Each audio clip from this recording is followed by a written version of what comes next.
foiled a terrorist attack that was planned to take place on New Year's Eve in Mint Hill, North Carolina. Now, New Year's Eve, we all know, is past year. We look forward to and plan the next year, and everyone deserves to do that, to celebrate the new year without being concerned about their personal safety. And thanks to the law enforcement that stands with me today and others, we are fortunate that people can do that. The FBI, the Mint Hill Police Department, the New York Police Department worked around the clock on this matter, not just building a case for us, but surveilling the subject and making sure the public was safe at every moment, including Christmas Day. They worked around the clock on this, and I very much appreciate it. The defendant here lived in Mint Hill. The planned attack was to take place in Mint Hill. I want to thank Chief Joe Hatley of the Mint Hill Police Department for being with me here today and for your work over the holidays, Chief. I really appreciate it. I'm sure you know Jim Barnacle by now. He's the special agent in charge of the FBI for North Carolina. The FBI worked tirelessly on this case, and I can't thank you enough for that. FBI agents spent their Christmas Day surveilling a subject so that families in Charlotte and Mint Hill and Western North Carolina could spend their day celebrating with their families, and I'm very thankful for that. That is true public service. If you see a police officer or an FBI agent, please thank them for spending their holidays on this so that we all could spend our holidays with our families. I also want to thank the prosecutors in my office who also worked over the holidays getting a search warrant and an arrest warrant and making sure that the public was safe and that this terrorist attack was foiled. The defendant here is an 18-year-old named Christian Sturdivant. He has been planning this attack for about a year, but he's been planning an attack for far longer than that. He was planning this attack in support of ISIS, and we have charged him with attempting to provide material support to a foreign terrorist organization, that organization being, of course, ISIS. Now, this is still very much an active investigation. We had to act quickly here to protect the public. So we are light on details, but we'll tell you as much as we can. And Mr. Barnacle will probably tell you more than I will about those charges, but I thought I would give you an overview of what's in the federal complaint and the charges that we charged. So Mr. Sturdivant started on the internet. He started reading ISIS material, started going to ISIS websites, making TikTok videos, and eventually reached out to what he thought was a member of ISIS. In reality, was an undercover agent with NYPD in New York. He pledged his allegiance to ISIS with that undercover agent, and he disclosed his plans to, quote, do jihad soon. He then met a second undercover with the FBI, who he also thought was an ISIS participant, and he started to be very specific with his plans. He talked with that undercover agent, again, who he thought was ISIS. He talked about where he was planning to do this attack, which was at a grocery store and a fast food restaurant in Mint Hill, places that we go every day and don't think that we may be harmed. He talked about what means he would use to kill innocent people. He said he was going to wear a Kevlar vest and attack people with knives and hammers. And, of course, he talked about when he was going to carry out this attack, which was New Year's Eve, a time when American life is on full display, right? We're all out there in crowds celebrating all that has happened this year, all that is to come, that we are so proud of, and that is when he planned his attack to attack that American way of life. The FBI executed a search warrant at his home, and they found the instrumentalities of the attack. They found hammers and knives hidden under his bed. They found notes where he planned his attack and detailed his attack and plans for how he was going to carry out this attack. It was a very well-planned, thoughtful attack that he had planned and that was fortunately foiled here. He was preparing for jihad, and innocent people were going to die. And we were very, very fortunate they did not. But the fact that along the way, in this extensive planning of this attack, he encountered not one, but two undercover officers should make the public feel very, very good and very safe. Because law enforcement is out there every day, and we know they have a lot to do. But they have people out there making sure that as people plan these terrorist attacks, they have stops so they find it. And they did find it here. And on Christmas, while we were all opening presents, they were sitting in a driveway making sure that the public was safe. And we're very, very appreciative of that. Mr. Sturdivant was arrested on New Year's Eve, the day he planned his attack. Of course, it did not become public today. It has been under seal until today. He made his initial appearance in federal court this morning, about an hour ago, and this case is now moving through the judicial process. So he will have a preliminary hearing after that and a detention hearing, and of course we will seek that he remain detained, but that's up to a federal judge on that issue.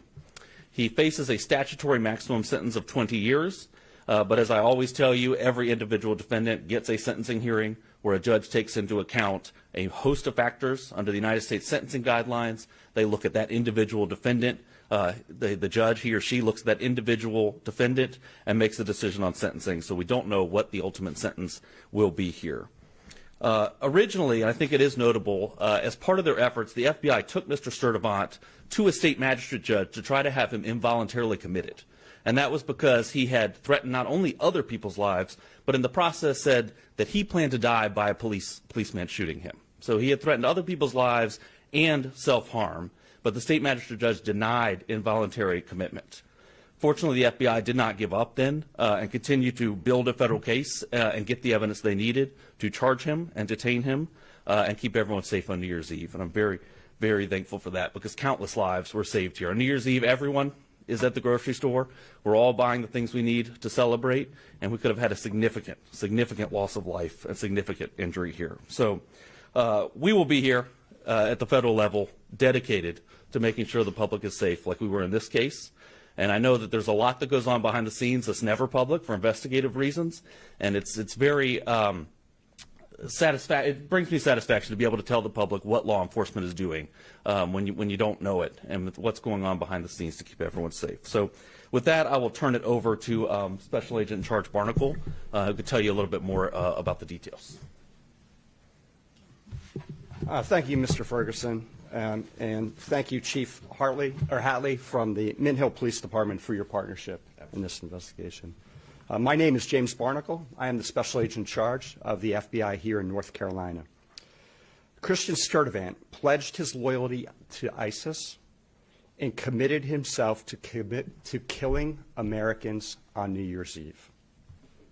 This investigation unfolded quickly. From the moment the FBI was notified of a potential threat of a terrorist-inspired attack in North Carolina, we went all hands on deck. We assessed the credibility of the threat.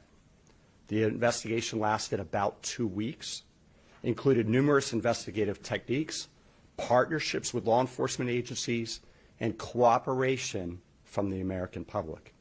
This Christmas, the FBI and our partners worked to protect the American people. We did not let up until Sturtevant was safely in handcuffs. FBI special agents arrested him on December 31st as he was being released from a local medical facility.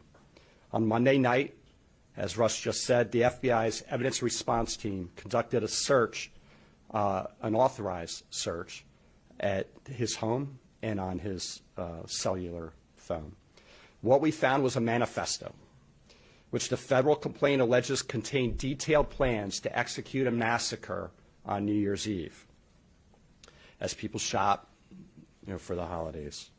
Without the swift action of the FBI Joint Terrorism Task Force, New York City Police Department, the Mint Hill Police Department, and our partners at the United States Attorney's Office for the Western District of North Carolina, we could be announcing a national tragedy. Instead, a terrorist attack was thwarted. Give a little background on Sturtevant. He's a U.S. citizen. He turned 18 in December of 2025. The JTTF collected evidence showing he turned his back on his country and his fellow citizens by pledging allegiance to ISIS with the intent of becoming a martyr. We allege Sturtevant was willing to sacrifice himself by committing a terrorist attack using knives and a hammer to support the murder, torture, and extreme violence that ISIS represents. We didn't just learn about him a few weeks ago. Sturtevant first came to the FBI's radar in January of 2022 when he was still a juvenile. He was in contact via social media with an unidentified ISIS member overseas. Sturtevant received direction from this unidentified ISIS member to dress in all black, knock on people's doors, and attack them with a hammer. In fact, Sturtevant did dress in all black. He left his house with a hammer, and fortunately, his family stepped in.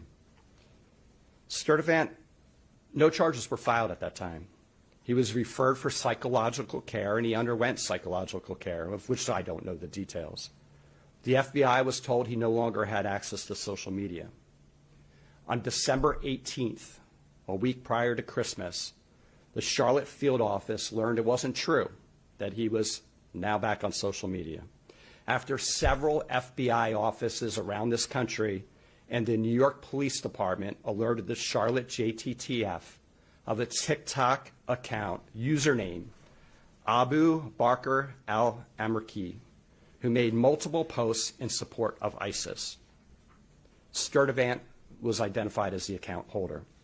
And with federal search warrants, the FBI obtained his previous posts to assess the extent of threats to the homeland. But according to the complaint, on or about December 12th, Sturdivant began communicating with an individual on multiple social media platforms.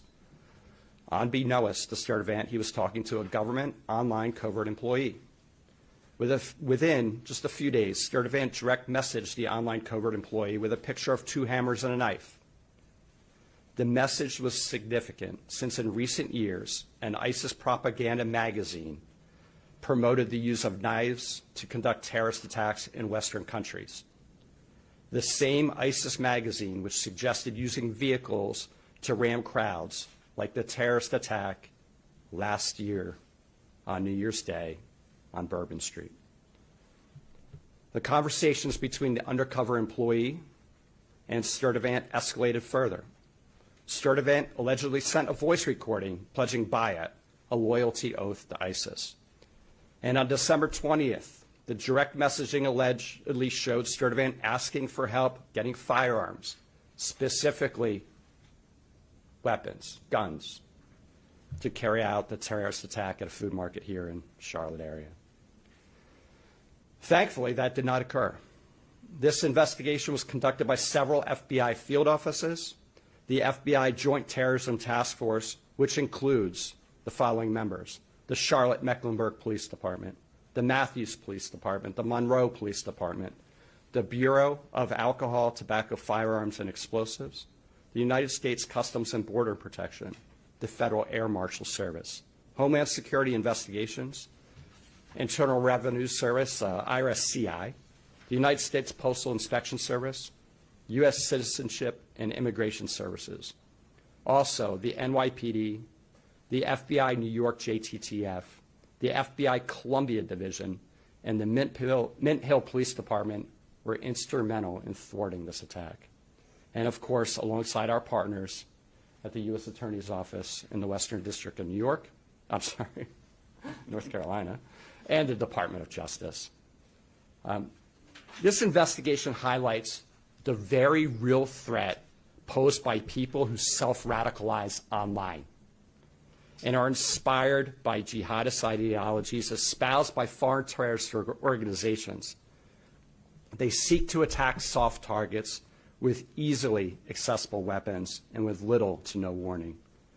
To further complicate this threat, we have seen that most successful attackers radicalize in a time span of between 1 and 4 years, and they typically mobilize to act in less than 3 months. The FBI continues to work tirelessly to combat the threats of terrorism for the American people every day. But our partnerships are not limited to just law enforcement agencies. We rely on the communities we serve and encourage the public to contact law enforcement when they see or hear something that doesn't seem right. I also have this personal message.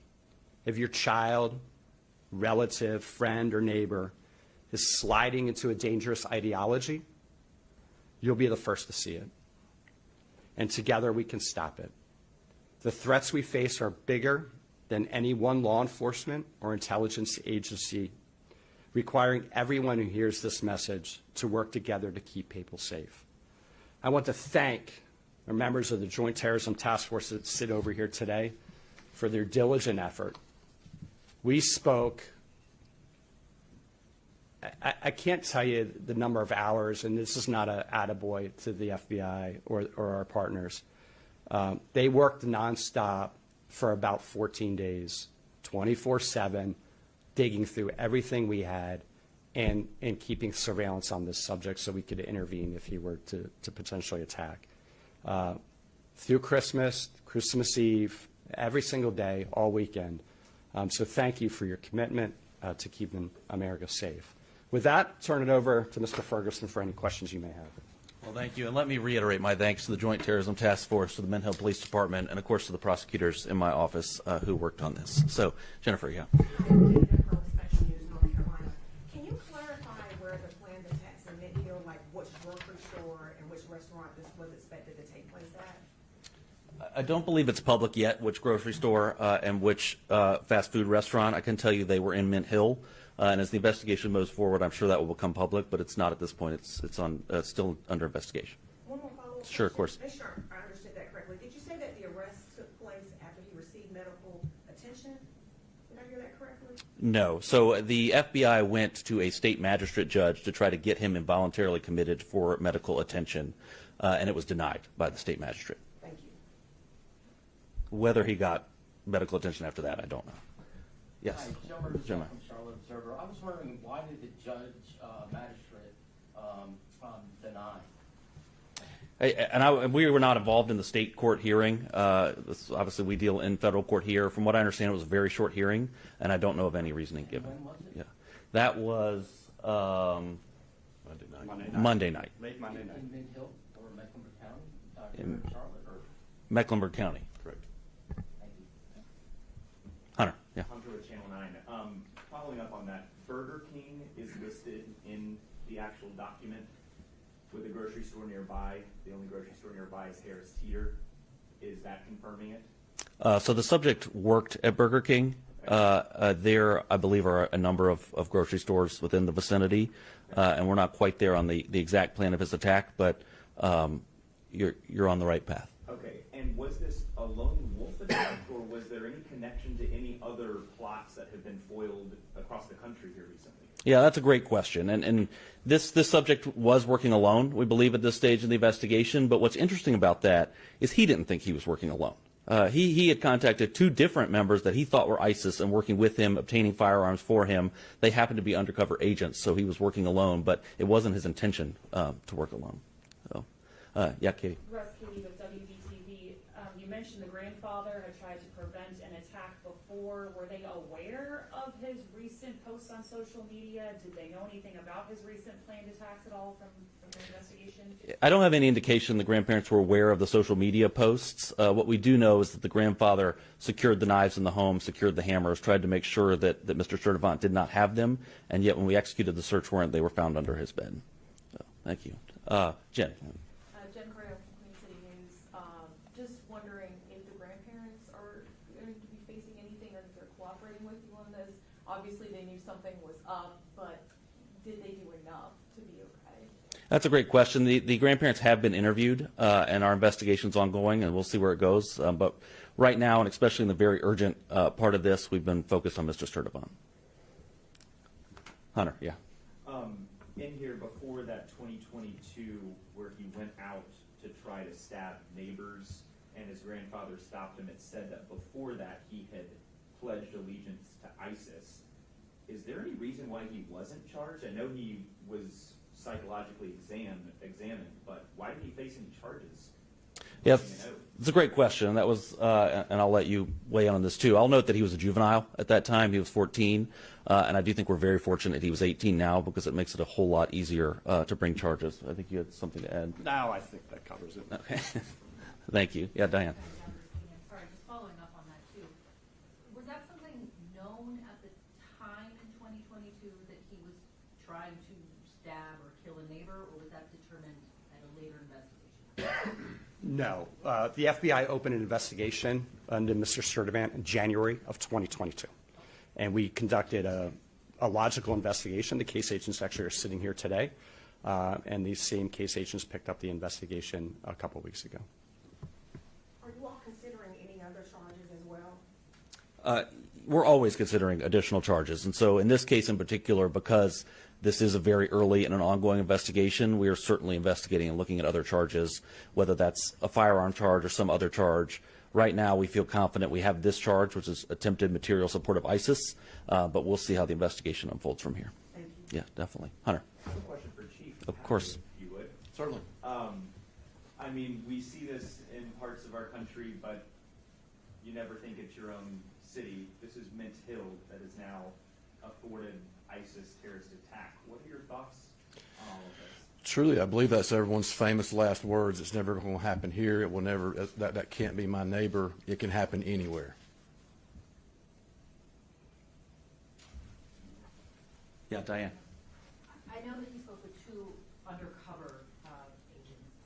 Did he actually ever have any interactions, do we know of, with actual members of ISIS or terrorists or anything like that?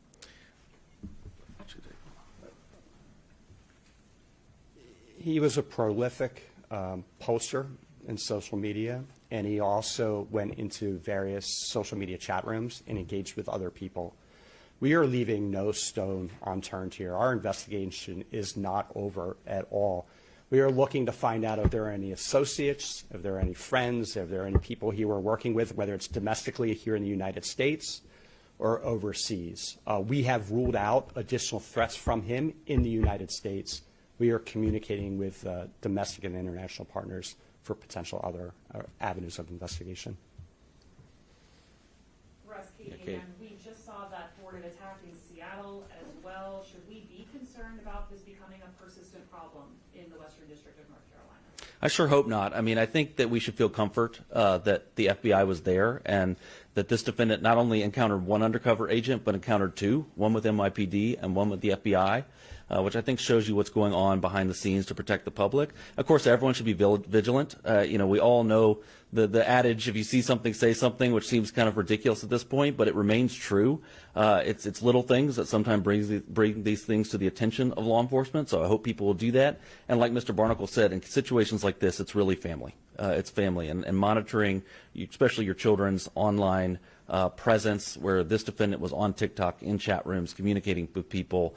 So remain vigilant, but I think go to sleep feeling safe at night because law enforcement is there doing their job. And just one more follow-up question. Historically, we have seen this targeting New Year's Eve events like we saw on Bourbon Street. We just finished the Truist Field celebrations.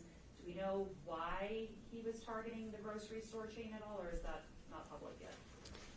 We don't know why.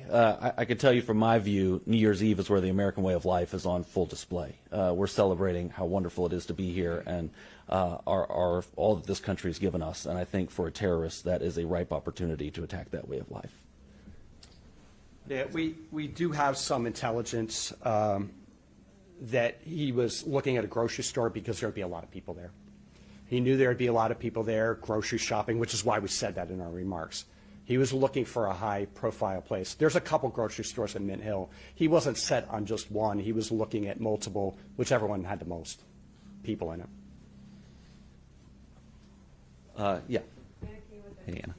So you mentioned that he was arrested on New Year's Eve, correct? Correct. What was the, I guess, setup for, because, I mean, the attack was planning to happen on New Year's Eve, and he was arrested then. What was the setup there to prevent that? So we had multiple plans in place to make sure he was not a free man on New Year's Eve and could not cause public harm. And so that included the seeking an involuntary hold for mental health purposes, which was denied. Ultimately, the arrest was made on New Year's Eve to make sure that he was safely behind bars on New Year's Eve. We did that by getting a criminal complaint from a magistrate judge late in the evening, a federal magistrate judge, and that's why it set up this process where that was under seal until today. He had his initial appearance. He will still get a preliminary hearing where he could put on evidence to say there was probable cause or not to detain him, and a detention hearing where a judge will decide if he should be detained pre-trial. So did you believe that the attack was hours or days away? Was there any anticipation there? So we were concerned the attack could happen at any time, and I can tell you the FBI had 24/7 surveillance on this subject, all hours of night, Christmas Day, Christmas Eve, time away from their families to make sure that the public was safe, and they were authorized to make an arrest if they needed to. If he were, if he were to leave the house with guns or knives or hammers, they were going to make a probable cause arrest. So at no point was the public in harm's way here. Yeah, Just to Jen. clarify, it was just the grandfather who stayed with at the residence? No, there were other family members at the residence as well. There was a grandmother and I think some siblings and some other family there. I also note that his grandfather is a Christian minister in Charlotte. Is there any reason to believe that his family members were also in danger or anything like that? Targeted or threatened any of them? I could tell you from his notes he was targeting Jews, Christians, and LGBTQ individuals, and so you can infer from that that his family was in harm's way. I think that's a safe assumption, but it is an assumption. So, yeah, Hunter. A know you have been investigating, your office has been investigating him since 2022, but with this recent incident here, or thwarted attack, was it that undercover NYPD officer that really blew all of this up for this latest case and put him back on y'all's radar? Yeah, so let me clarify. When we opened the case in January 2022, we conducted a logical investigation. Once he was seeking mental health services and he was no longer on social media, we closed our investigation. So he was off of our radar. In December, we had contact from FBI field offices, two different offices, well, three FBI field offices, as well as the NYPD undercover. Kind of simultaneous. I'm not sure which came in first, but certainly the NYPD undercover had the most information, the most facts. I think one of our FBI offices came in first. We got that information. We started working it. We opened an investigation. But once we started talking to NYPD and the New York JTTF, we went full steam ahead. And this is a very compressed timeline. I want to say the FBI Washington field office reached out to us at night, and then the following morning we had that call with NYPD. Can you just speak to what you can, how difficult this is to pull this off and thwart an attack like this? Well, the FBI deals with threats every single day. Here in North Carolina, we get hundreds of viable or credible threats to life. And so our agents are really good at mitigating those threats, figuring out if they're credible and if the subject is capable of carrying out that threat. And so we go out and we do an investigation, a logical investigation. We often work with local police departments, and we go out and interview the person that posted different things. This one was different because this one was not only credible, but investigation revealed that the subject was capable of executing this attack. He was training. He was doing push-ups, calisthenics, fitness. He had stolen both of those knives. He hid them in his residence. His family had actively hid knives and weapons from him. He hid them. He wrote a manifest. He stole 2 hammers out of the storage shed and hid them in his house. He reached out to an undercover and requested guns. So all the different things are lining up that, when your hair stands up on the back of your neck, that's not enough to charge. We still got to conduct an investigation. We still have to work with the U.S. attorney and prosecutors, and we still have to have a federal judge agree that there's probable cause to charge. These things are hard to do, but this is what we do. Chief, I have a question for you, if you don't mind. What is your message to the people of Mint-Hill today? Again, you guys have been going through a lot within your own department, but what is your message to the community of Mint-Hill today? Very clear and simple. Without the collaborative efforts with all the federal and local agencies involved, this clearly would have happened. Rest assured that even while you're asleep, law enforcement is still proactively working to keep you safe. I can't put it any clearer than that. Any additional questions? One more question. Yeah. So he was currently working at the Burger King? Yes. There. From your knowledge, had you heard any type of concerns from employees or anyone in that area where he worked? Were there any type of red flags there as well? I don't Not to my knowledge. No. Anything else? Well, thank you all. Thank you for covering this, and Happy New Year. Thank you. Happy New Year.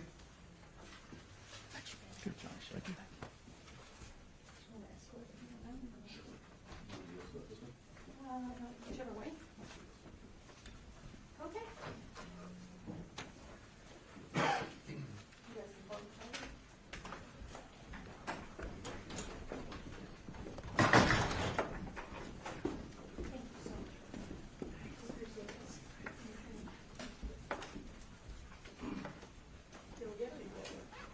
I think we're good.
simply dreamed about the bus arriving on time. I walked through my day trying to stay safe, stay quiet, and stay out of trouble. I would practice sentences in my head before I said them, both because I had an accent, but also because I knew that people do not hear everybody the same way. Some kids are allowed to ask questions about their environments, and others are taught that the system is fixed, and survival is the best you can hope for. That lesson did not come from a textbook, rather straight from observing how power worked around me. Because I realized very quickly that this country kind of uses the same playbook: pick a vulnerable group, describe them as a threat, flood the media with accusations, then use the panic to justify collective punishment. So as a Somali immigrant Muslim American,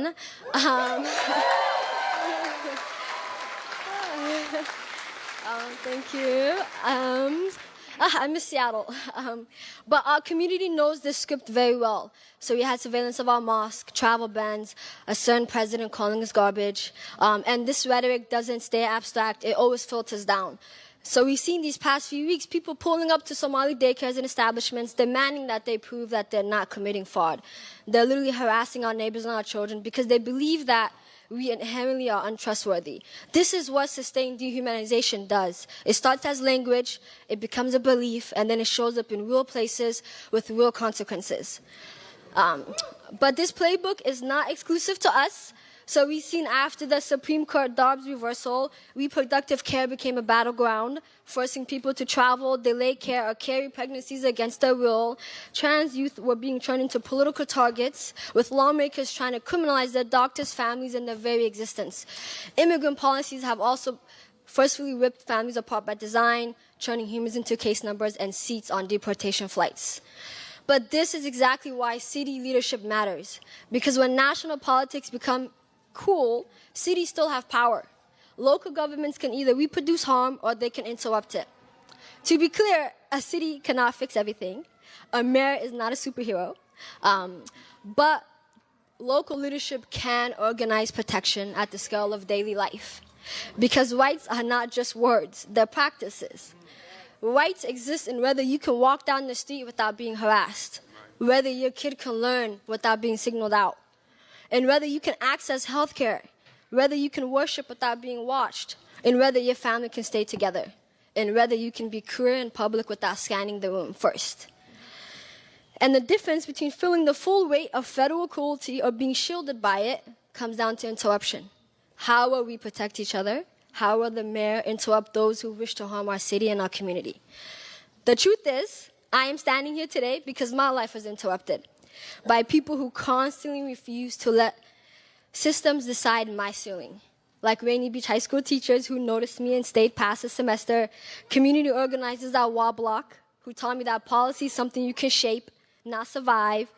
Interrupted by Katie Wilson, who trusted me early before I was polished when I was just a young high schooler trying to get to school on time. Exactly.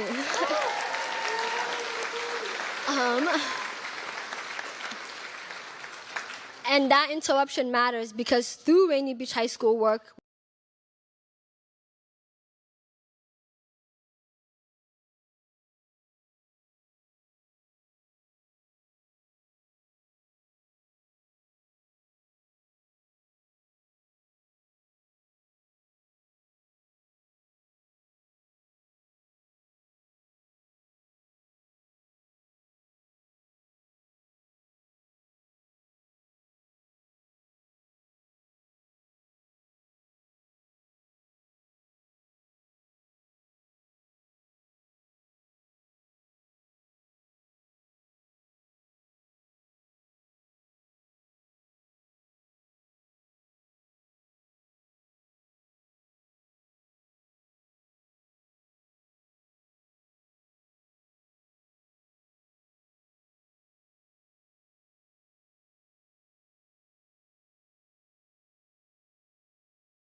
Let's hear it for Ifra Abshir.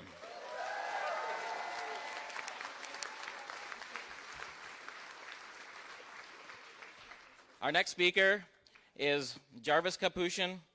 He's an organizer with the self-managed homeless organization Nicholsville. Let's give it up for Jarvis.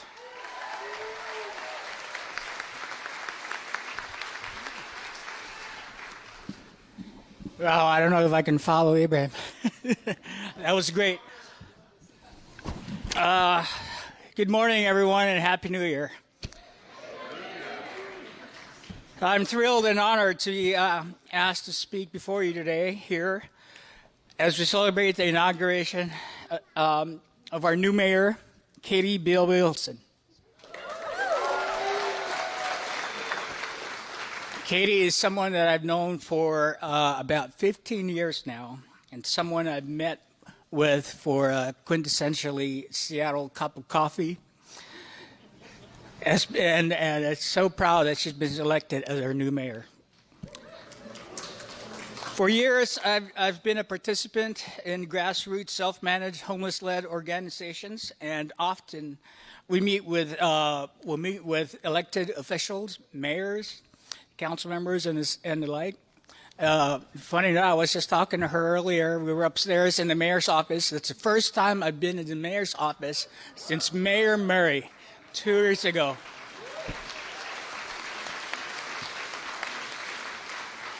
And that was when we were meeting with the mayor for the declaration of state of emergency on homelessness 10 years ago. So I'm ecstatic that our new mayor is someone I'm on a first-name basis with and consider a friend. A mayor that has been in the trenches with us, so to speak, during the numerous times we did direct action, from rallies to sleep-outs, and advocating for low-income and homeless people.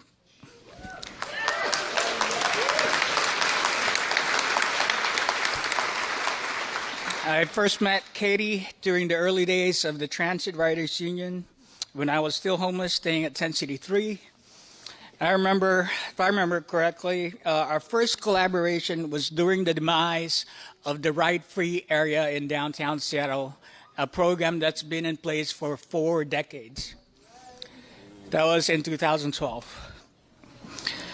And it was only natural to join forces with an organization that is advocating for affordable transit and an organization of homeless people that rely on a public transportation to get around to services and resources.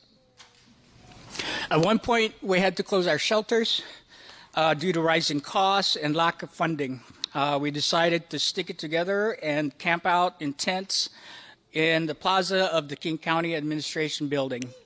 Katie and other members of the Transit Riders Union went side by side with us, carrying sleeping mats and blankets on the sidewalk of Fifth Avenue.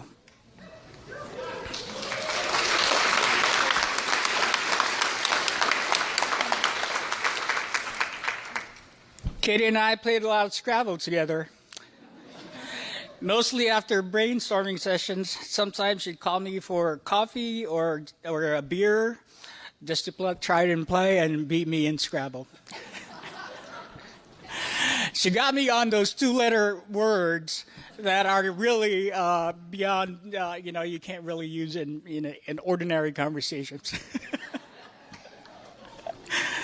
I think we started playing, though, when she joined our delegation of homeless people to Olympia, when All Home tried to change how HMIS, the Homeless Management Information System, is administered in our state, from opt-in to opt-out. In essence, they try to get rid of informed consent. And they failed because a large delegation, including some of the Transit Riders Union members, joined with us talking to state senators and state representatives. So we succeeded, and informed consent remains in place.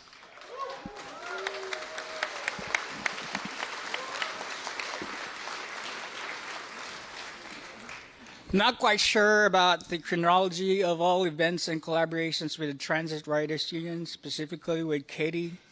At one point, along with Sherwell, Nicholsville, the Transit Riders Union, SAFE, and Real Change formed a coalition. At the time, we called ourselves the Committee to End Homelessness in King County, or Occupy CHKC. We're working to put pressure on the agency to take substantive action to solve homelessness and prioritize the safety and survival of homeless people.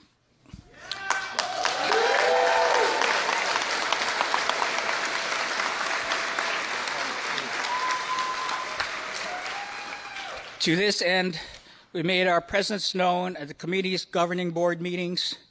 We weren't disruptive, but we made our viewpoint clear that homelessness is in a state of emergency, and there are more unsheltered people than there are shelter beds available.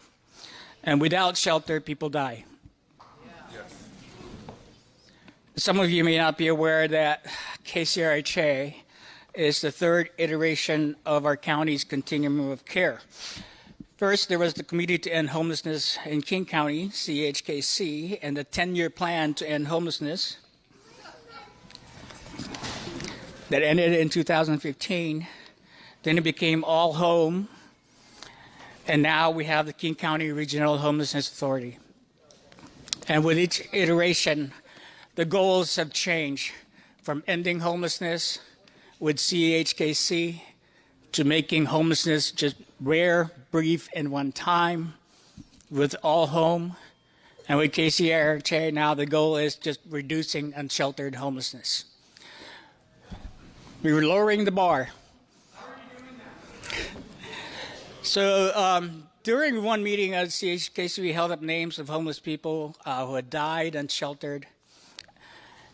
And at another, we formed a human corridor that committee members to follow into the bird and night this room behind me, as we stood staring at them in silence.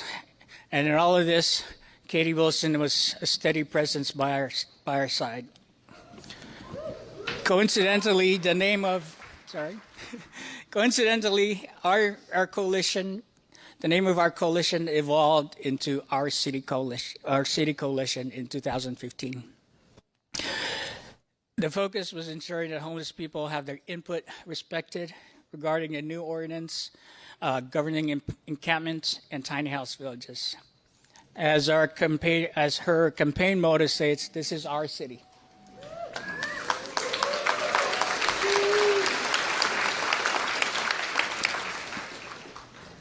Not everything the coalition did went smoothly. Funny story. After the Committee to End Homelessness in King County announced that they would have their next meeting at the South Seattle College in Georgetown, a coalition made plans to hold a city council candidates forum, followed by a sleep out at the Hats and Boots Park nearby, and march to the committee's governing board meeting in the morning. This was the first city council election with the new Seattle districts in place. The forum was terrific, great attendance by the candidates, and an audience basically parked full of homeless people and supporters prepared to sleep out under the summer stars, including Katie Wilson and her husband, Scott Myers.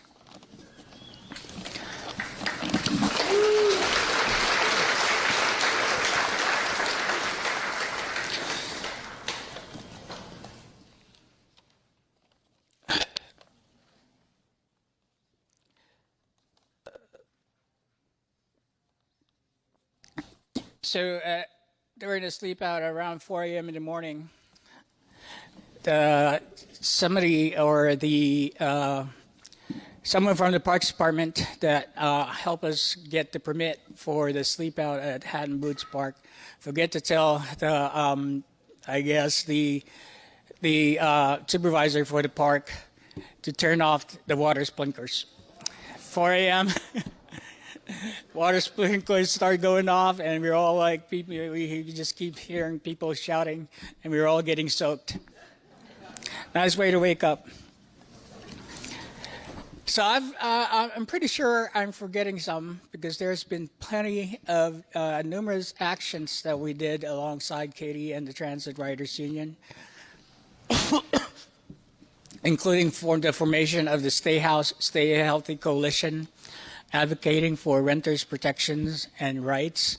We managed, with Katie's leadership, we have managed to accomplish a lot.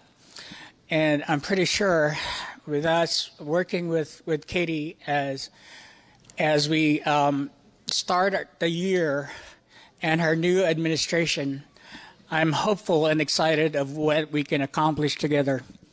With her leadership,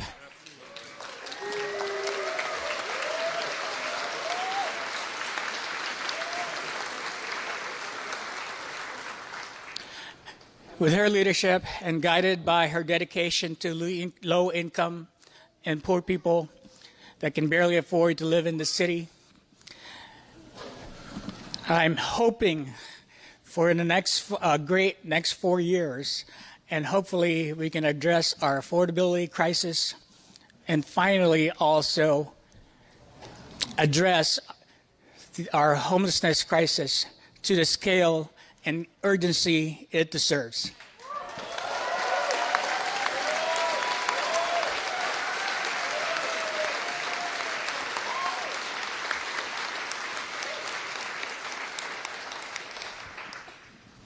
I'm pretty sure that's a tall task, but I'm sure any surprises or challenges along the way, I'm pretty sure Katie, Honorable Mayor Wilson, I'm going to stop having to call you that. But I'm pretty sure you'll be a remarkable mayor for a city. Thank you.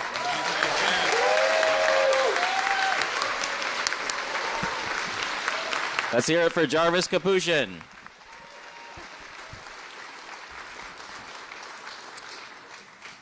Okay, our next speaker is Cynthia Green. Cynthia, yeah.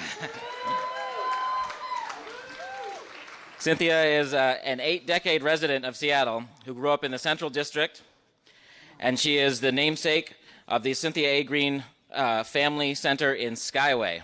Let's hear it for Cynthia.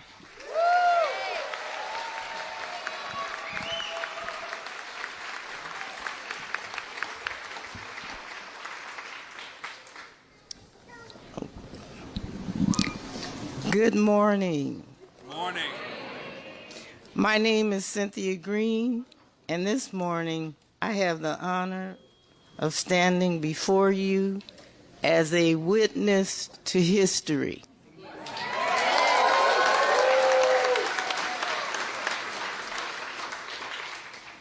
I have lived in Seattle for 80 years. I have watched this city rise and fall, expand and exclude, promise and disappoint. I have seen prosperity arrive with promises and too often leave with people's homes, history, and dignity in its wake. I've seen leadership come and go, some earnest, some ambitious, and some more concerned with being remembered than with remembering the people. Yes.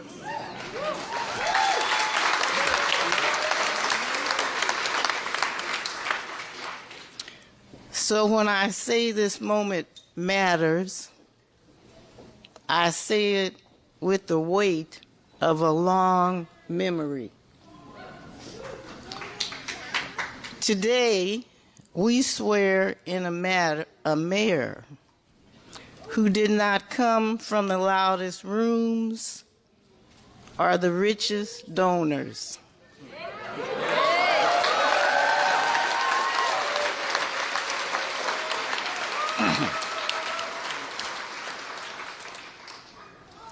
But from the long work of organizing,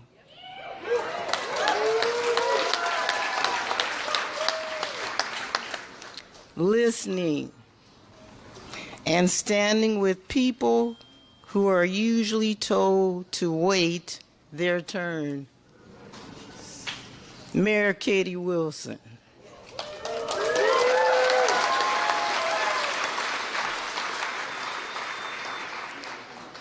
My family endorsed Katie early. In her, we saw the type of person this world needs more of.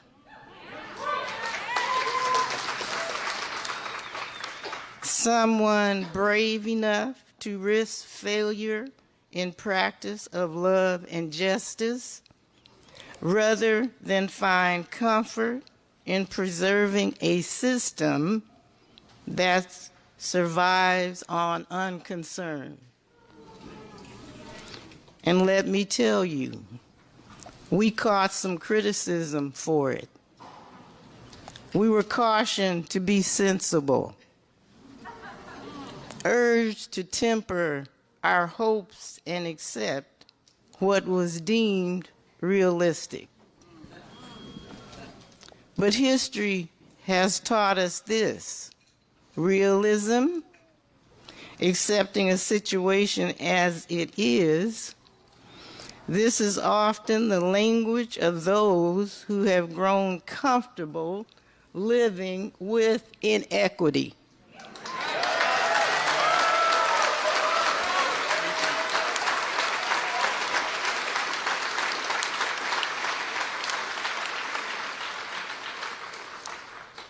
And who would prefer others to do the same. Know this: when people tell you to lower your expectations, it's usually because they've gotten comfortable with someone else paying the price.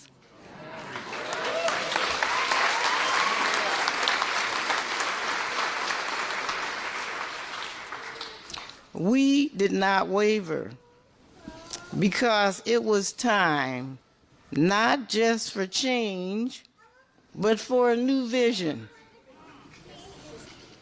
And the people of Seattle agreed.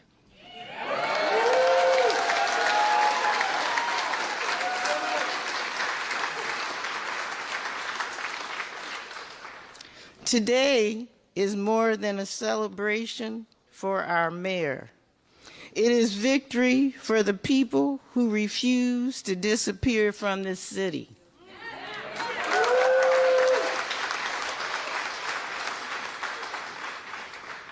For young people chartering a future clouded by decisions they did not choose. For elders who stayed when staying itself became an act of courage. For mothers and kinship caregivers keeping families together with too little support. For artists who gave Seattle its voice, even as they struggle to keep a roof over their heads.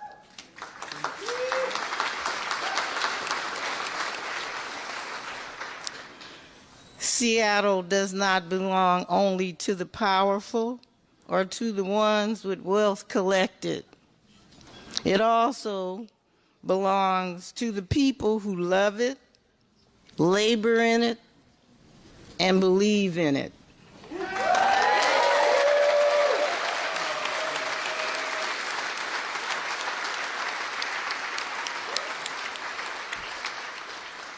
This is our city.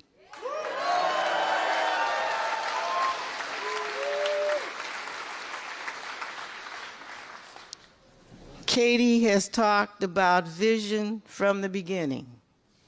A vision for transportation that actually gets people where they need to go. A vision for housing that understands a simple truth, that the people who work in this city ought to be able to live in it.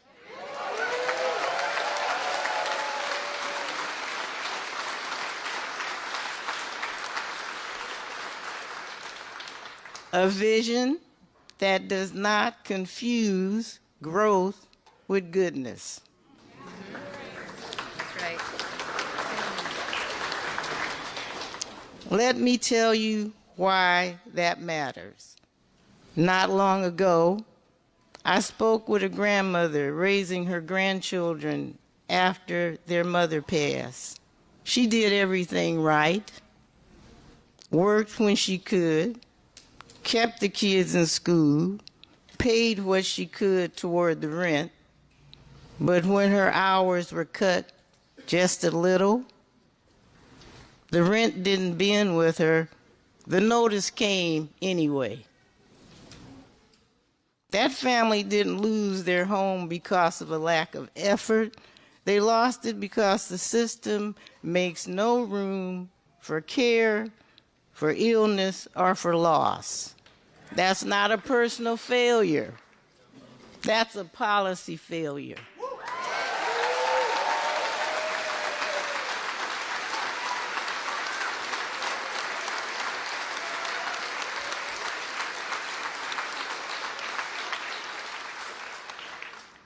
That is why lived experience matters. Reading about struggle is not the same as living it. Katie knows the cost of child care. She knows what it's like to wait for a bus that never comes on time. She knows rent increases aren't abstractions, something that exists only as an idea. They're eviction notices. She co-founded the Transit Riders Union because she understood that access, affordability, and dignity are not luxuries, they are necessities.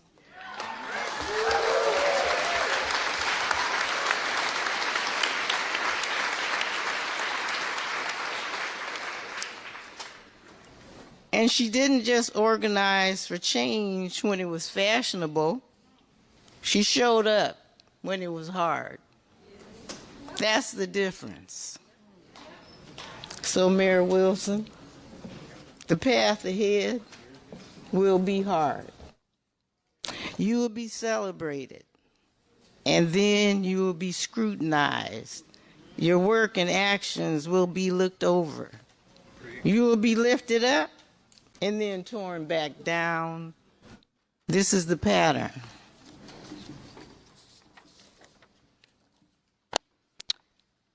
And when those days come, and they will come, I want you to remember this: you are not alone.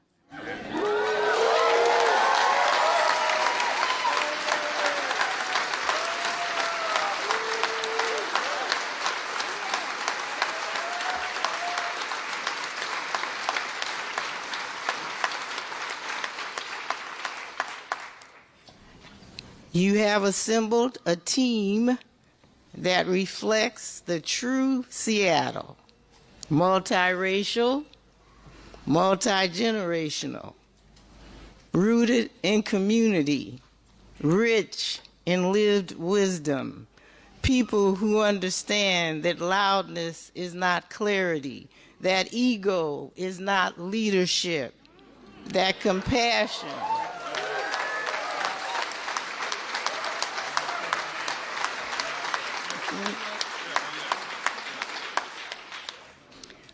that passion is not weakness. You have a city that chose an organizer to lead it. Because organizers have been guiding us all along.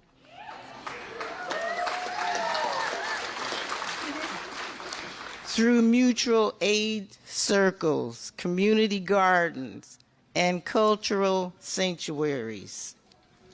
Seattle's heartbeat has always lived at the grassroots, and now that heartbeat has a seat at City Hall.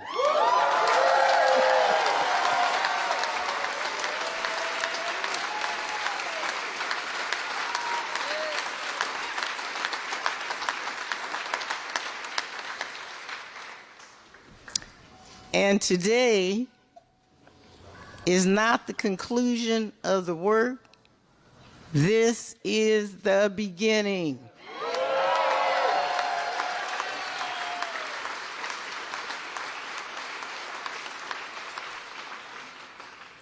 For the first time in a long time, I feel that something has been withheld from too many people in this city for far too long. Hope.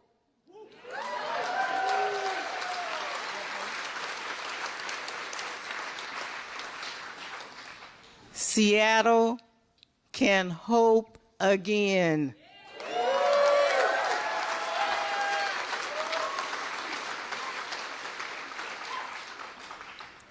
Hope that no future worth building can be purchased with the suffering of the most vulnerable. Hope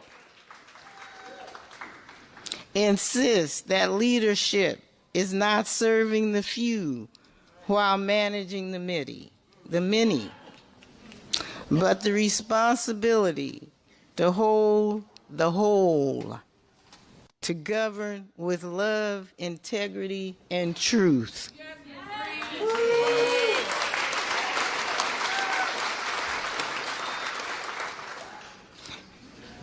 And hope understands that love lives in small, faithful acts repeated daily until they gather enough strength to restore a city.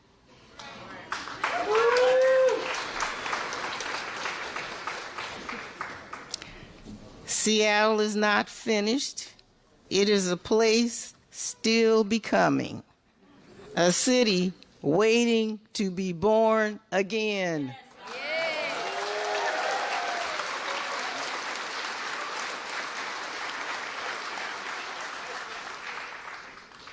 Today, we take the first step in that work together.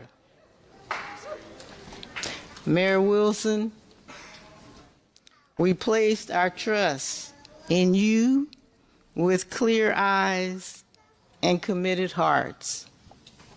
Walk with us in hope, lead with us in truth, and build with us the city we have long believed is possible.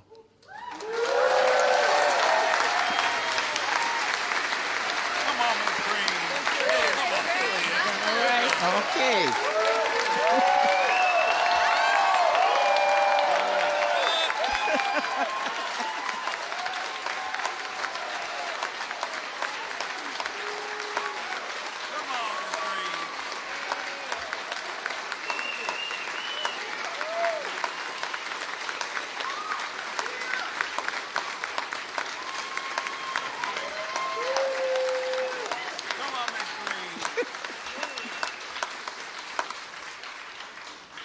I just wanted to add congratulations.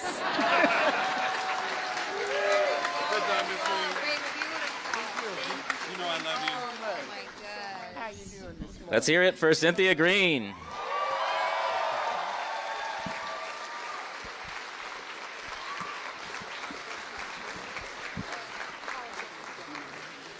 All right, our final speaker before we get to the oath of office is John Burbank. He's the founder and retired executive director of the Economic Opportunity Institute. Let's give it up for John. Try to speak up if you can.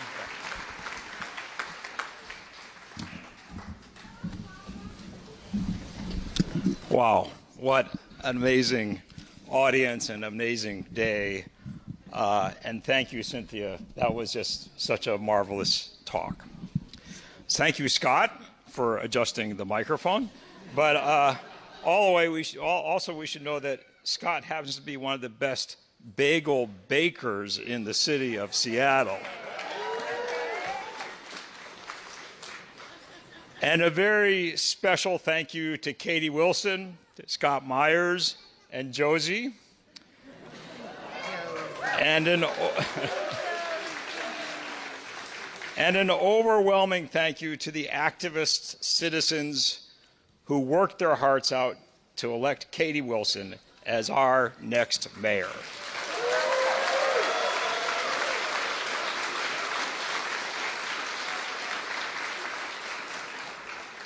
Katie ran her campaign with a theme of, "This is your city." And you embraced that theme. You built on it, and you made it real. Now, we must celebrate the fact that this is our city.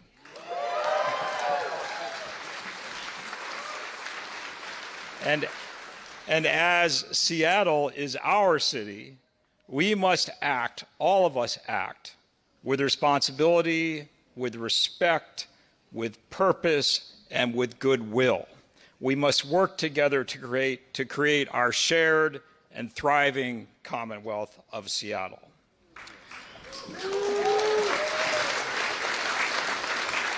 We cannot sit back and simply cheer our new mayor.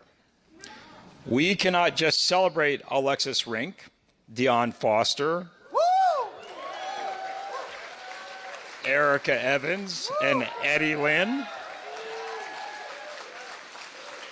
We know that Mayor Wilson and these newly elected leaders will work hard to create equity, justice, and well-being for all of us. But to make that a reality, all of us must participate.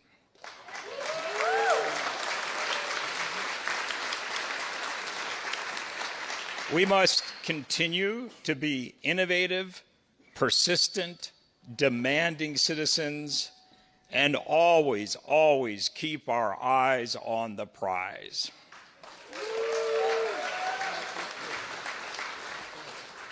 Katie Wilson and Scott Myers bicycled to my office in 2011, coming in, dripping water off their rain gear and onto our carpet, and eager to develop and trade ideas about how to make Seattle a better town for working class people. After our talk, they bicycled off in the pouring rain, and 3 months later, they founded the Transit Riders Union. And thanks to them, and to you, and to you, the Transit Riders Union became a small, powerful, dynamic organization that did not just talk about things, but instead made actual policy progress.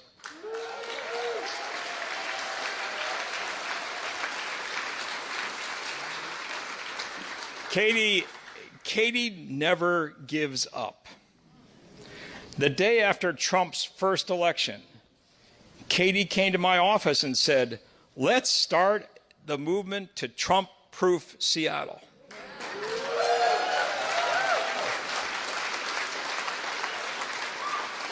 And she did, and we did, getting the city council to unanimously pass an income tax on the affluent.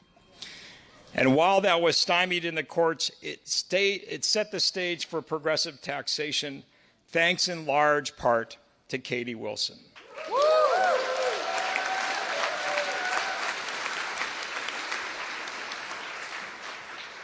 Katie was the originator of the Jumpstart tax to fund affordable housing.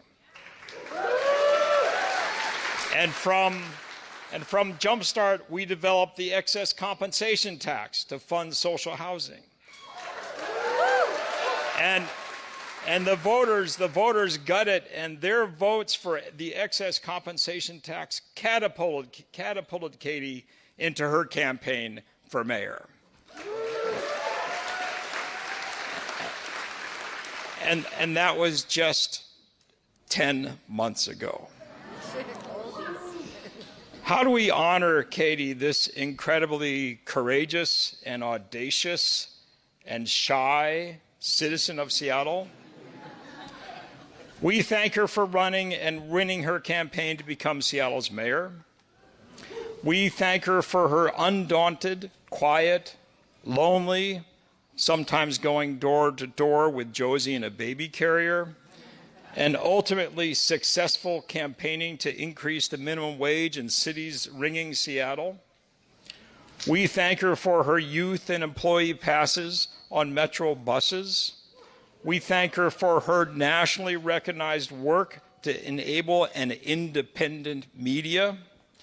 We thank her for building coalitions. We thank her for building coalitions of community organizations, workers, activists, immigrants, Democrats, socialists, child care workers, small businesses, unexpected listeners and supporters, and voters.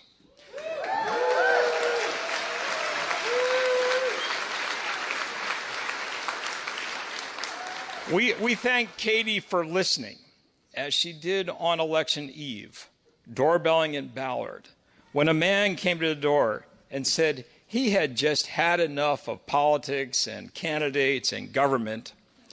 And rather than turning around, Katie listened and wanted to talk with this man. Most of all, we thank her for being authentic, unvarnished, and her own wise self, Katie Barrett Wilson.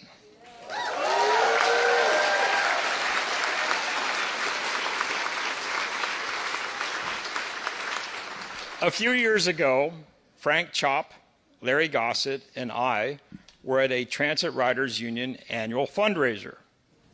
We talked about the urgent need for a new generation of progressive leaders. Now, Frank is no longer with us, Larry is retired, and I'm just a speaker. So we tried, and we tried to create progress with incremental victories in an overwhelmingly powerful corporate context. So we can't say that Katie stands on our shoulders, because that is not a very strong platform for the future. What we can say is that now is the time for fundamental, systemic, and universal progress to build the commonwealth and well-being of our city.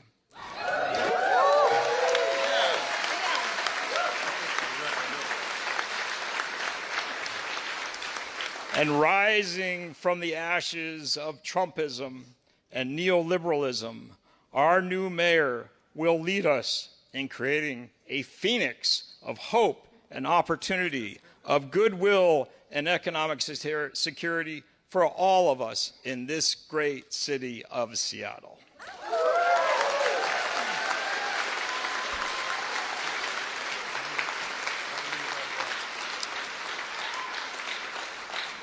In closing, I would like to mention one more of Katie's qualities. Over the past decade, I baked and delivered pies and cookies to Katie. And Katie has a very healthy and almost always eager sweet tooth. My bakery's deliveries were always welcomed and sometimes eaten immediately, even while we were talking. So if you want to get to Katie's heart, talk with her, listen about progressive policy, and act as good citizens. And if you want to get to her well-being, bake some muffins for her.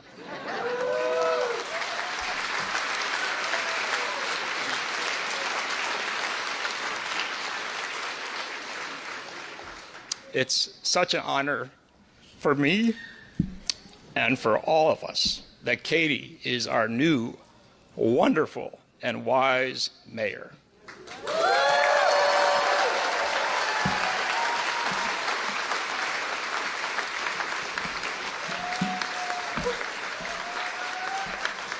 So let's celebrate and then let's get to work. Thank you very much.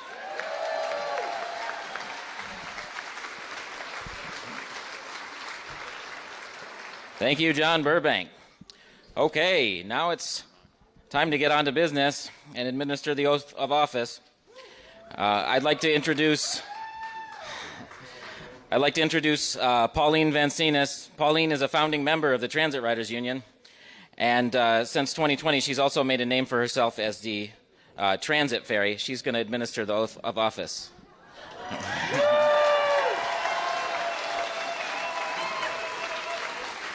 Are you coming up?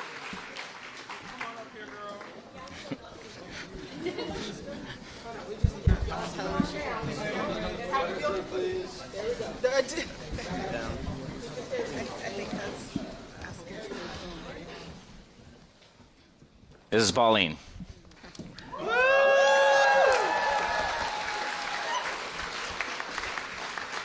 Hi, and I am, to quote somebody else, beyond thrilled, beyond delighted to have this honor.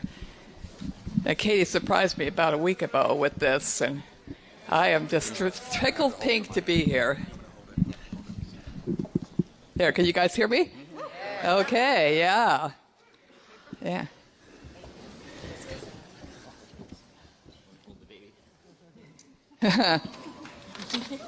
So I think be it with as soon as.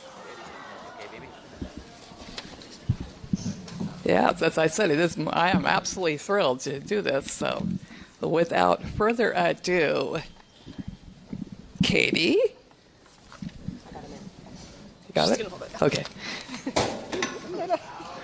That's okay. Katie, please hold up your right hand and repeat after me. I, Katie Wilson, swear. I, Katie Wilson, swear. That I possess all of the qualifications prescribed in the Seattle City Charter. That I possess all of the qualifications prescribed in the Seattle City Charter.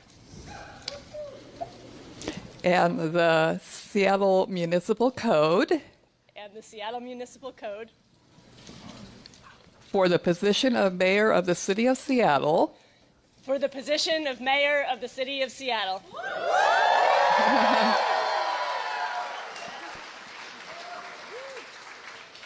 That I will support the Constitution of the United States. That I will support the Constitution of the United States. The Constitution of the State of Washington. The Constitution of the State of Washington. And the Charter and ordinances of the City of Seattle. And the Charter and ordinances of the City of Seattle. And that I will faithfully conduct myself as Mayor of the City of Seattle. And that I will faithfully conduct myself as the Mayor of the City of Seattle.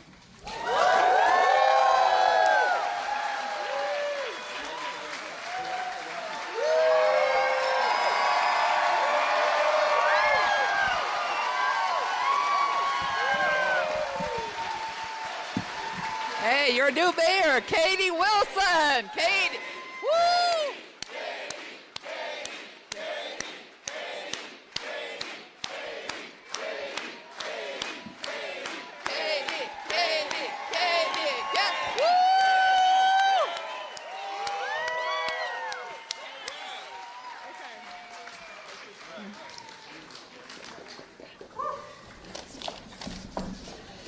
Thanks, guys.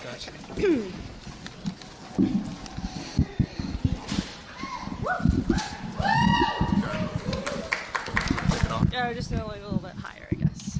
Yeah. Yeah. Hi, everyone.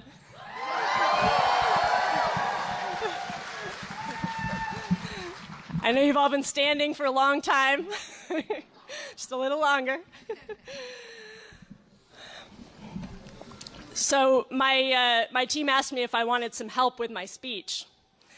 And I said, you know, I understand that when I'm the mayor, I'm going to have some help writing speeches.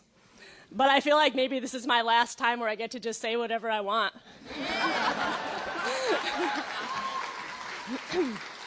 So y'all are getting an unvetted speech here. I can feel some waves of anxiety.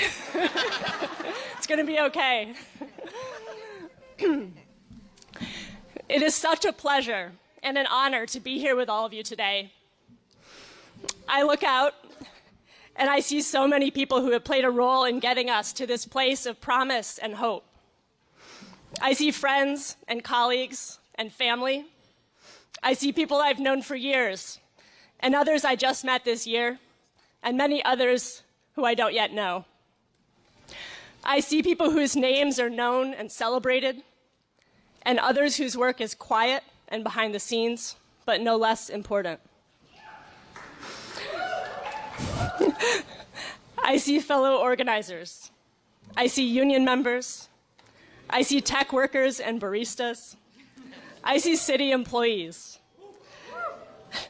I see elected officials, and I know there's at least one former mayor here. I see young people and elders. I see people whose families have lived here for generations, and others who maybe just arrived to make Seattle your home.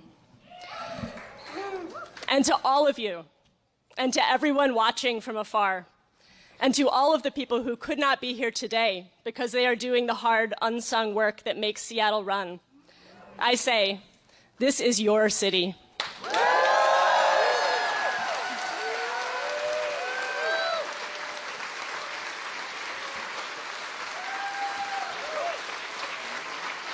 This is your city.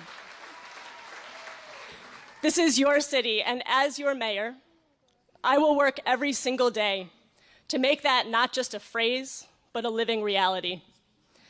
This is your city. That means that you belong here. You have a right to be here and to live a dignified life, whatever your background and whatever your income. But it also means that all of us have a shared responsibility for this place and for each other, because Seattle is what we make of it together.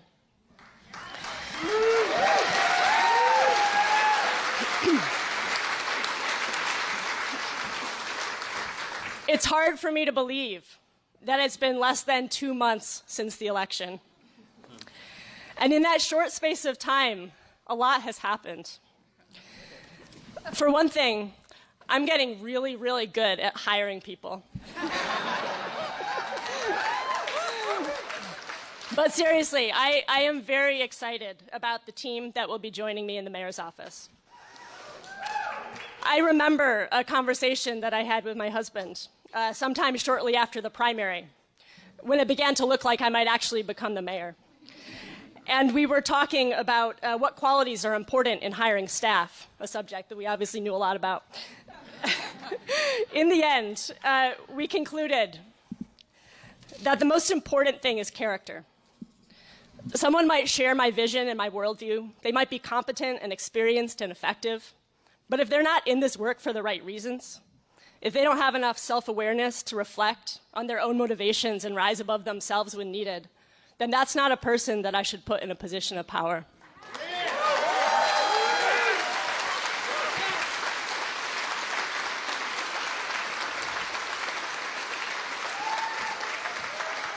I believe that it is so important that the people working alongside me in the mayor's office every day are good people with good judgment who have the best interest of our city at heart.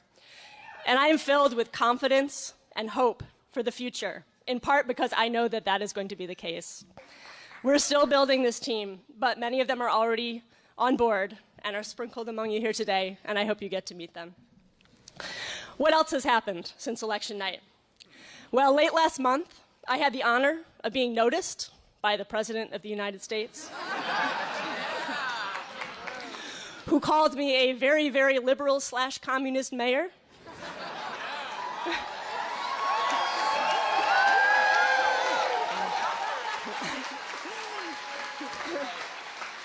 It's nice to feel seen. That's all I'm going to say about that. And earlier this month, we launched our transition team. So this team is composed of about 60 volunteers, community leaders and experts in their fields, who are helping to turn many of the issues that I campaigned around into actionable plans and recommendations for my administration. Many of these people are also here today, some of them behind me. And I want to say a few words about their work because I am very proud of what they're doing. So sometimes mayoral transition teams can be a little bit performative. You select a bunch of people with names that other people recognize, you put them in a big room, everyone says their piece, they feel important, you feel important, and then everyone goes home. I really hate that kind of thing. I don't like wasting people's time. So as a community organizer, I decided to do things a little differently. For our transition team, we chose people who are willing to roll up their sleeves, put in real time and labor, and expand the tent. So these 60 people have been hard at work, reaching out to a much wider circle of advisors across the city, building relationships and gathering insights. And so far, in just the few weeks since we launched, they've collectively talked with over 700 more people.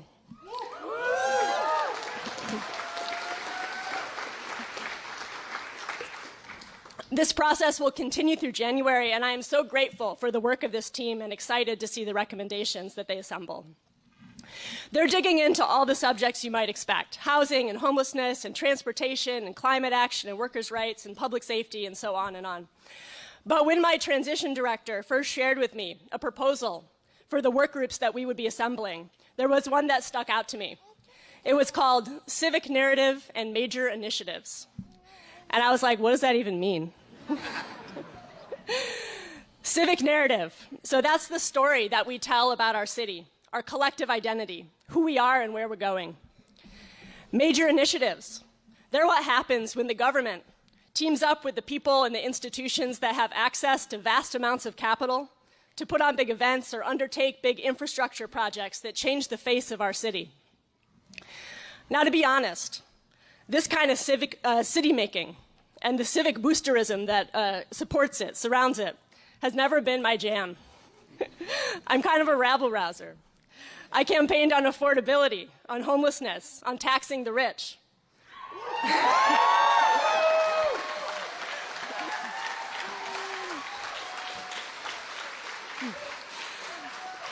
I've spent my career organizing with the people who often get left out of those official narratives. But now I'm the mayor. And it's my job to channel excitement for major projects. And not just that, I have to genuinely care about them, enough to exercise good judgment and make the best decisions possible for our city. And so I had a little bit of a crisis of conscience. Can I do that? Can I be the mayor of the waterfront and the World Cup and the stadiums and the Seattle Center and the Convention Center and any other centers we might decide to build? Well, I have some good news for our city. Yes, yes, I can.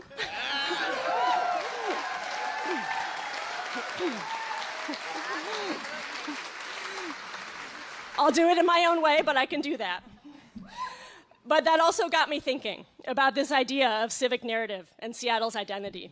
Because the thing about cities is that there's never just one story to be told about them. Seattle is, we all know, a city of innovation. We're a city of software and same-day delivery and cancer immunotherapy and so much more. The kinds of advances that are powered by our tech and aerospace and biomedical industries, by our major research institutions, by the brilliance of our entrepreneurs and our tech workers and our engineers and our researchers. And that's all a core part of Seattle's identity. But just as there is city making and innovation from above, there is also city making and innovation from below. There are kinds of innovation that no one pays you for, but they're no less important. Because Seattle is also a city that has been home. We're a city of music and literature and the arts. And yes, of course, you can make money in those fields, and some people make a lot of money. But usually before you make any money, there's a long period of not making any money. Of pursuing your calling just because you're in love with it, because you see or hear or feel something that no one else does, and the act of creation gives your life meaning.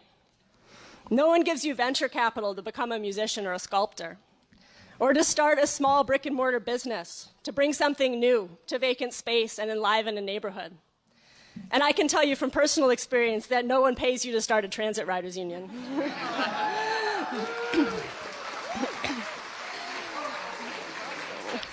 No one pays you to try to change the way power flows through the city, to change who has a voice in shaping our city's future and its politics. And these kinds of innovation from below are something that I am afraid we are at risk of losing because it is so hard to afford to live in this city. So when we fight for affordable housing and childcare, it is not just about solving the math problem of how to make your household's revenue exceed its expenses. And when we talk about shaping our transportation system and our neighborhoods, it's not just about making people's commutes safer or shorter or less polluting. It's about opening up the time and the space where life happens, where people can breathe and experience and create, where we can be full human beings and not just means to an end.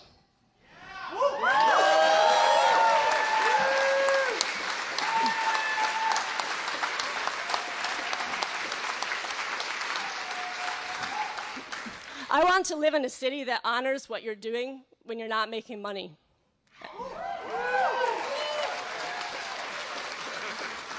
I'm not talking about watching Netflix, by the way. I mean the time that you spend with your kid at the playground or caring for a sick friend. I want to live in a city that celebrates the labor that people perform voluntarily, like someone, the transit fairy, who spends all day cleaning up bus stops, even though no one is paying her to do it. A city that values the pursuits that create beauty and community, whether or not they ever turn into careers.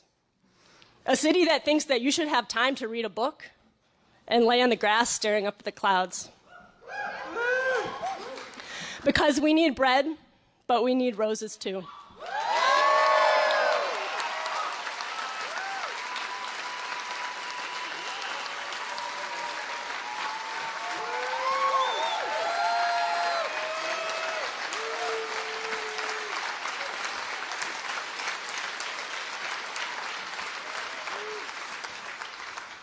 We all deserve roses.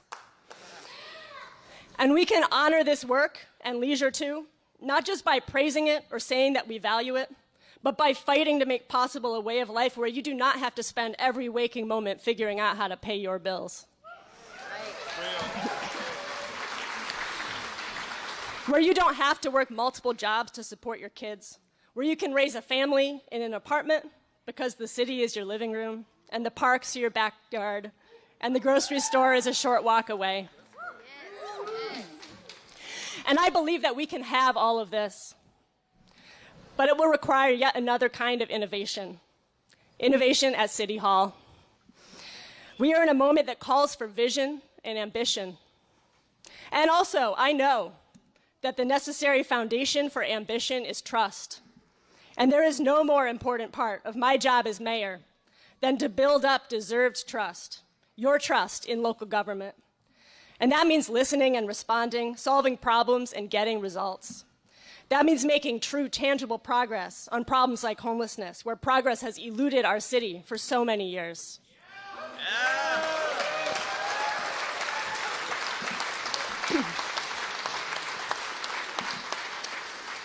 I believe that we can do all of this, and we can also do big new things. And we have to do big new things. And I am going to be calling on all the brilliance and the creativity and the dedication of our public sector workers, our city employees, as we push the boundaries of what we can accomplish together. But most of all, success is going to require all of you.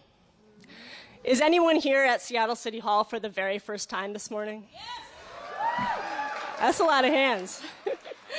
Welcome. This is your building.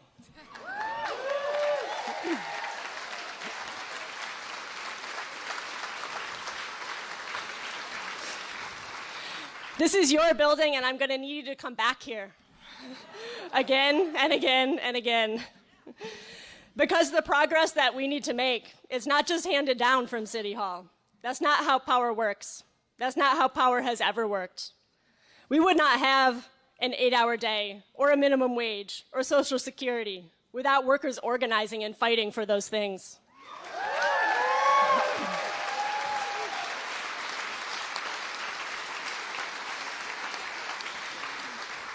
We would not have the rights that we have for women, for Black and brown people, for the LGBTQ plus community, without mass social movements fighting for dignity and equality.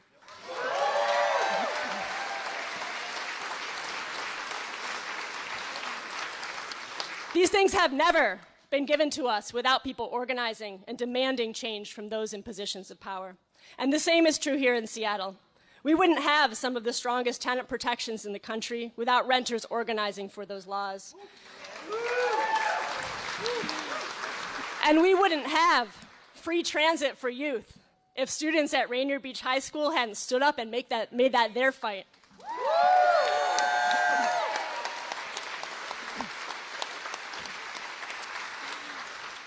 We wouldn't have Jumpstart Seattle without a multi-year grassroots campaign for progressive revenue. And we would not have the highest minimum wage in the country, in Tukwila and other cities around King County, without people pounding the pavement and knocking on doors and getting out the vote.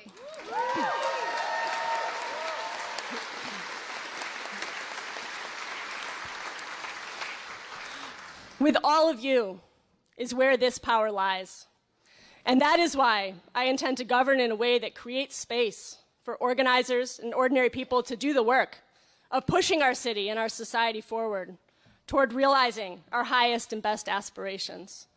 Because I know that what I am able to accomplish in office will depend on what you are able to build on the outside. This is your city, and I am so, so proud to be your mayor.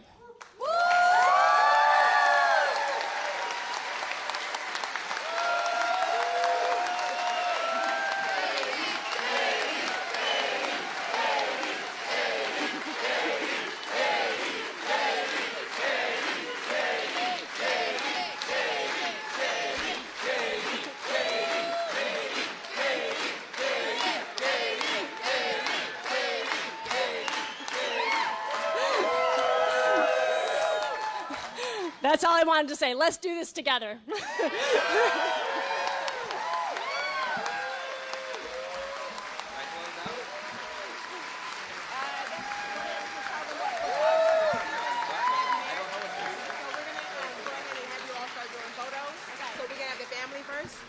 So, Mayor, if you don't mind. So maybe you just tell people we're doing photos. Oh, don't worry. Okay. You're the first gentleman. We got this.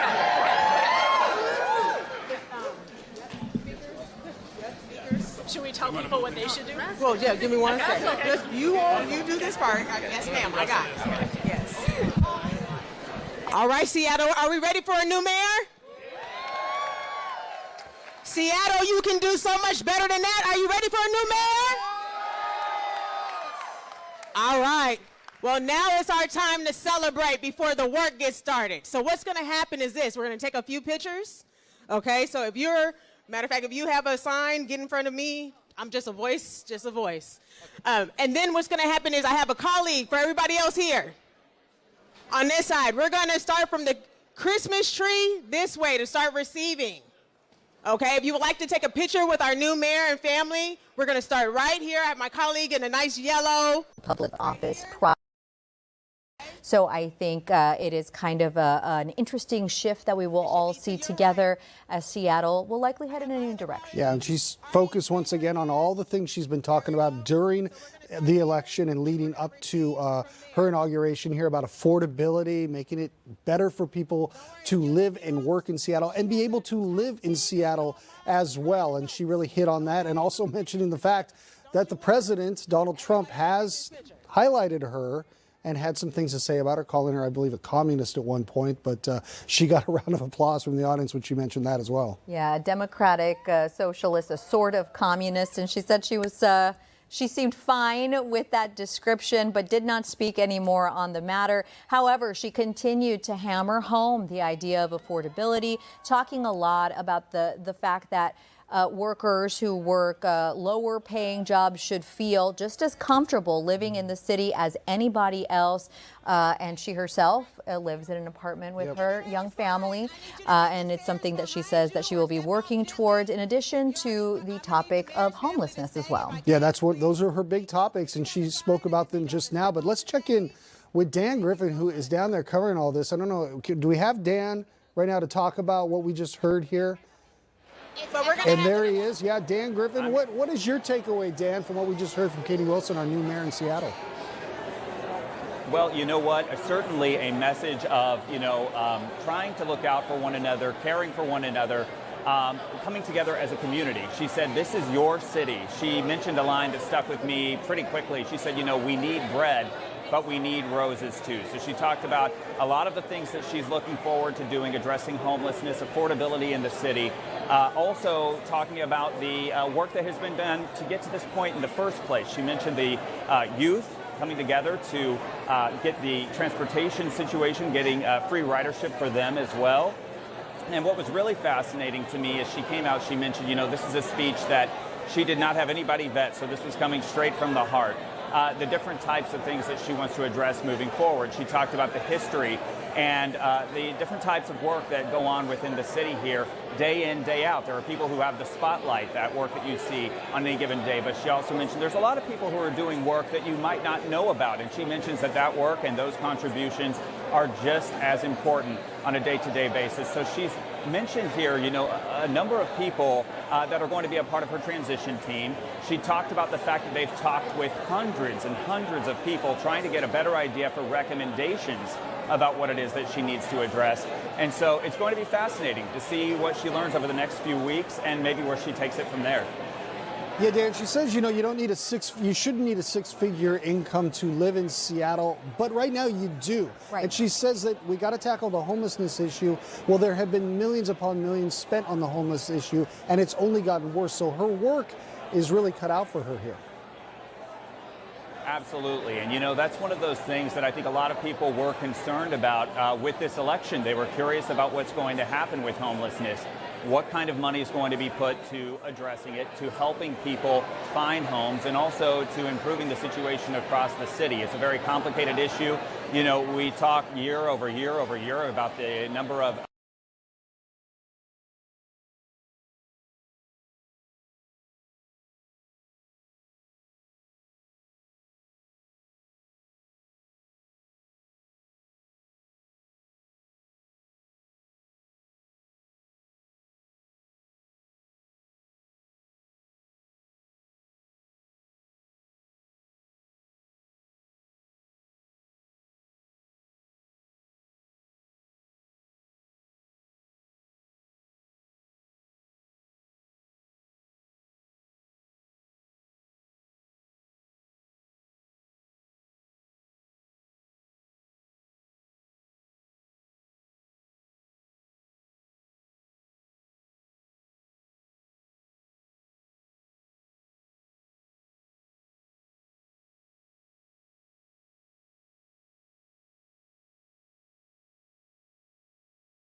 cloudy. Low for a lot of spots. So you take a look right now and it is down to a mile for Everett, less than 2 miles for Snoqualmie Pass, and 4 miles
cloudy. Low for a lot of spots. So you take a look right now and it is down to a mile for Everett, less than 2 miles for Snoqualmie Pass, and 4 miles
cloudy.